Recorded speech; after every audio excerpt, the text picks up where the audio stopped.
Undoubtedly, the dresses of the Oscars after party ceremony are as exciting as it is. This year, the red carpet of the Oscars had many artistic and attractive looks. Was the Vanity Fair party the same? We will see.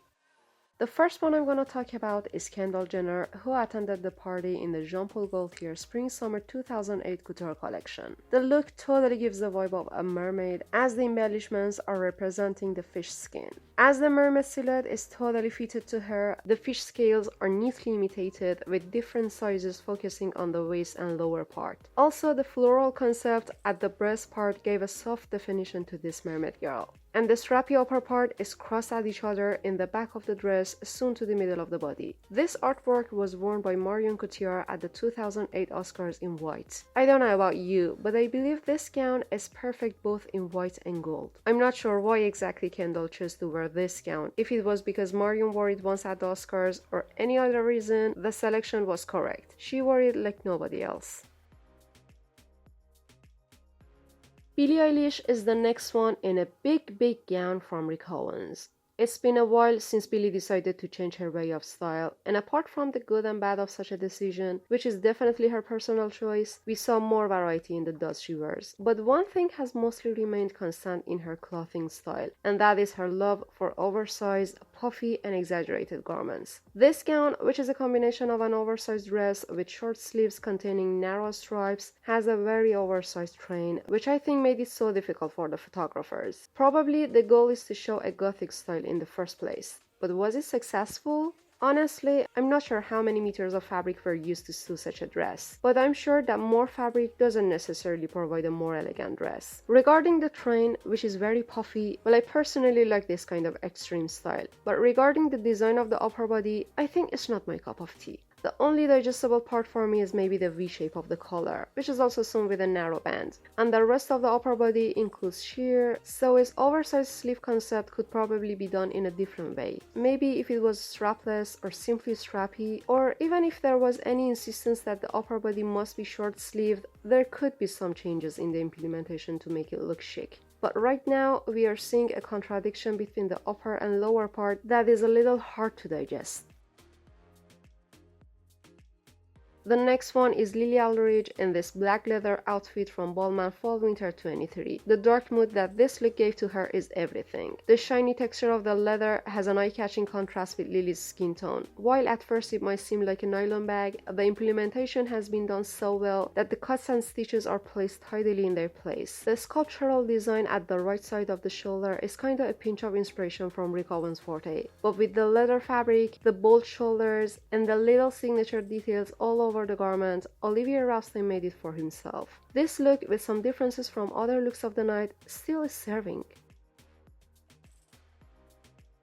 Emily Ratajkowski is the next one wearing a whole transparent garment from the label Fibon. Well, to be honest, personally, while I'm totally supportive of embracing what someone truly is, I'm not a big fan of naked duds, especially since in recent years, we've literally seen many semi-bare styles, and I think we're fed up with this matter. And even though this Vanity Fair event is an after party, and besides cinematic artists, many attendees who have nothing to do with the movie industry are invited simply because they are celebrities or active in the media, it doesn't mean that the Oscars event is faded away. It's still Oscars. This is also considered a part of it, and even if a guest chooses to appear in a casual look, I believe the dress code should still be followed. With all this, I want to leave aside the judgments about the transparency of this dress and focus on its design part and how suitable this choice was for Emily. The maxi dress with the soft texture of the fabric created a casual look here. The dress itself is a simple piece with a simple silhouette kind of covering her body, and the thumb-hole long sleeve is a little part of the detail. From head to toe, there is no additional item to cover the body, and the simplicity is kept all over the place. The only detail added to it is the curves cut at both sides of the torso, which are stitched with attached metal holes, completing the design with straps tied to each other. This concept also made the opportunity to cover the nipples, which I don't find any other reason for implementing such a detail, since it's too risky and can easily cause a flop in a look. But here, the presence of such detail was essential. The tight straps is hung from the place and unconsciously catches the eye when she walks. The implementation of such a gown can be difficult to some extent, but it's been done right. I guess with all this, it's a matter of taste for one and each person, from the design to the resulting point of view. Well, Cara Delevingne was one of those attendees who not only rocked the Oscars red carpet, but also served the Vanity Fair party as well. First is the colors that she chose to appear with. I mean, red and white. The sexiest and softest ones ever. This white gown is for the Delcourt Couture collection, and while looking at it, it makes it specialist by its fascinating design. The whole look is an off-shoulder gown, while the two sides of the off-shoulder part are totally different. One side is actually from the main fabric, and the other is a striped corset with its tough texture, which is a part of the main dress. It just stands well. The way that this white material is implemented feels like Cora has been standing there, then they softly wrap the fabric around her body, so it seems reasonable that the fabric is wrapped in different parts in a decentralized way. The silhouette has this diagonal harmony up to the knee, and then in the lower part, the skirt is elegantly draped down and also features a low train. I mean, I can say no more about this gown except how elegant is it. I only wish there would be a necklace as well, but if we overlook that, the makeup and the hairdo are perfect. And since, besides acting, she's a model as well, she already knows how to stand to perfectly present herself and the style she wore at the same time.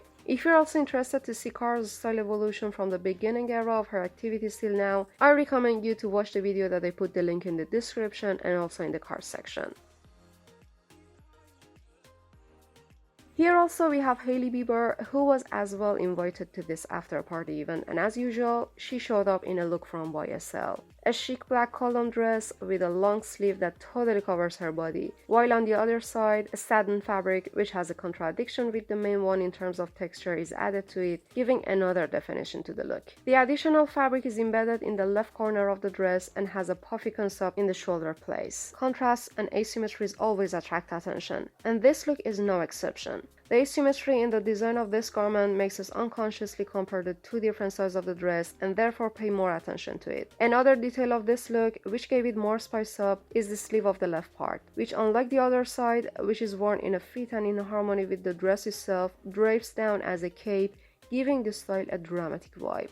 This look could be done in other colors, and also the difference between the two fabrics provides this opportunity to give many variations to it. But the choice of black color has turned it into a minimal style that focuses exclusively on the design of the dress itself, nothing else. The next one is Kylie Jenner in this shining light reflecting grey look from Maison Margiela. Actually, Kylie is one of those that grey color and its similar tones go on her so well. This look contains a fitted strapless dress and a train as a complementary, as the gown is simple in the terms of complexity in the design part, and the only concentration on the fabric is for its texture, not any additional embellishments. The bow tie attached at the breast part catches the eye the most. I just mentioned embellishments. I want to actually explain that this selection is way better than rich beaded details, since this event is considered an after party for the Oscars, and of course, a semi-formal gown with an elegant look is expected. As she stands, the other side of the train is showing, but at the same time, there is no wrong to complain about. The cuts and stitches are done professionally, and the hemlines are so tidy. The hair and makeup also are acceptable.